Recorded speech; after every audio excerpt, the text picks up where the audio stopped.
آنے دو بھائی.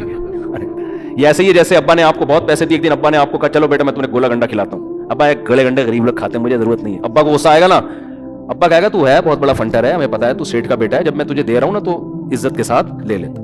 گلا خراب تھا نہیں کھاتا, کسی اور کو کھلا دیتا, لے لیتا آرام سے. سمجھتے ہو کہ نہیں سمجھتے؟ تو اللہ بھی چاہتے ہیں کہ ہم تو ویسے محتاج ہے نا اللہ کے, تو اللہ ہمیں تو سکون کی زندگی چاہیے, ہمارے گناہوں کی سزا نہ ہمیں دنیا میں چاہیے نہ ہمیں آخرت میں چاہیے, ہمیں تو بس معافی چاہیے. یہ اللہ سے مانگو تو اللہ کرے گا بھی انشاءاللہ. ایسے ہی بہت کم اللہ آزماتا ہے, بہت کم لوگوں کو, اور ہمیں تو آزمائش کی طاقت ہی نہیں ہے. بس اللہ سے, اور کبھی کوئی گناہ ہو جائے فوراً توبہ کرو, معاف کر دے اللہ, نہ دنیا میں انتقام لے نہ ہم سے آخرت میں, تو ہمیں بس معاف